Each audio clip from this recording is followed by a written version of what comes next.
इतिहास गवाह है कि जब भी आस्था और सत्ता आपस में टकराते हैं तो कानून के पन्नों में एक नया अध्याय लिखा जाता है। जरा सोचिए, आप एक लोकतांत्रिक देश में रहते हैं, आप बरसों मेहनत करके कानून की पढ़ाई करते हैं, वकील बनते हैं, लेकिन जिस दिन आपको लाइसेंस मिलना है, आपसे कहा जाता है कि आप तब तक वकालत नहीं कर सकते जब तक आप इंग्लैंड के राजा के प्रति अपनी वफादारी की कसम नहीं खाते। संविधान के प्रति नहीं, देश के प्रति नहीं, बल्कि एक विदेशी राजा के प्रति। और यह किसी फिल्म की कहानी नहीं है, यह हकीकत है कनाडा के अल्बर्टा प्रांत की, जहां पंजाब के एक बेटे ने इस सदियों पुरानी राजशाही परंपरा को चुनौती दी और जीत हासिल की। मैं परवेश बामल और आप देख रहे हैं दैनिक ट्रिब्यून। आज हम बात करेंगे उस ऐतिहासिक फैसले की जिसने साबित कर दिया कि एक सिख के लिए अकाल पुरख से ऊपर कोई राजा नहीं हो सकता। इस कहानी के नायक है 38 वर्षीय प्रभजोत सिंह वड़िंग।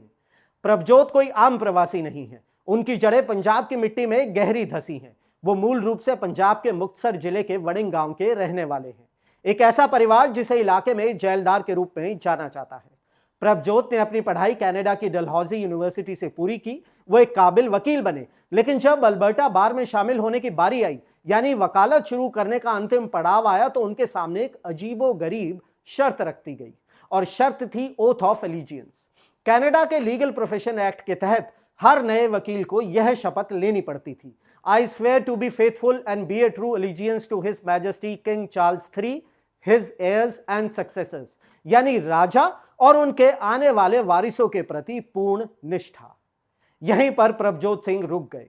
प्रभजोत एक अमृतधारी सिख हैं, और सिख धर्म का मूल सिद्धांत यह है कि एक खालसा की वफादारी, उसका समर्पण सिर्फ और सिर्फ एक ही सत्ता के लिए हो सकता है, और वो है अकाल पुरख। प्रभजोत का तर्क बिल्कुल स्पष्ट था। उन्होंने कहा, मैं एक ही समय में अकाल पुरख और दुनिया के किसी नश्वर राजा के प्रति पूर्ण निष्ठा नहीं रख सकता। मेरी आस्था मुझे इसकी इजाजत नहीं देती। यह सिर्फ एक जिद नहीं थी, यह एक च्वाइस थी। एक तरफ उनका शानदार करियर था और दूसरी तरफ उनकी धार्मिक मान्यता। अल्बर्टा की लॉ सोसाइटी और सरकार का तर्क था कि यह शपथ राजा के प्रति नहीं, बल्कि संवैधानिक ढांचे के प्रति एक प्रतीकात्मक रस्म है। लेकिन प्रभजोत ने सवाल उठाया। उन्होंने कहा, क्या धर्म के मामले में सिंबॉलिज्म चलता है?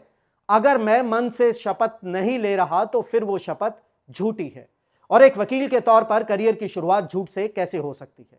और फिर शुरू हुई एक लंबी कानूनी लड़ाई। साल 2022 में प्रभजोत इस मामले को कोर्ट में लेकर गए। साल 2023 में निचली अदालत ने उनकी याचिका खारिज कर दी। जज ने कहा कि यह शपथ अनिवार्य है।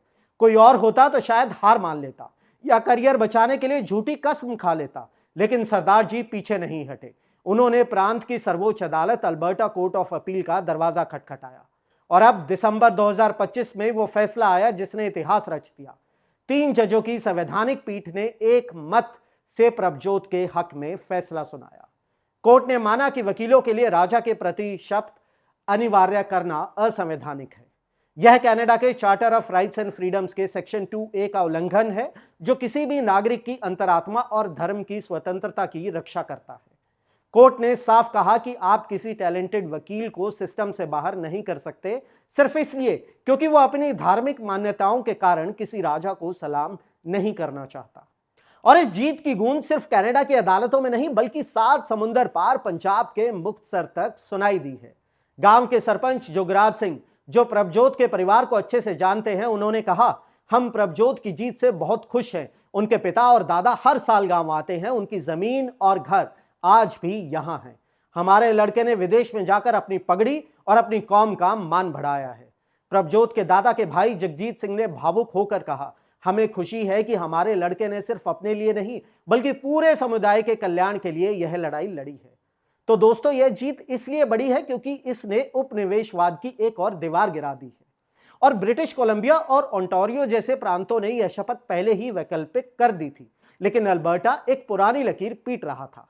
और विडंबना देखिए, इंग्लैंड का राजा बनने के लिए एक धार्मिक टेस्ट होता है। राजा को प्रोटेस्टेंट होना जरूरी है, लेकिन एक सेक्युलर लोकतंत्र में वकीलों से उसी राजा के प्रति वफादारी मांगी जा रही थी।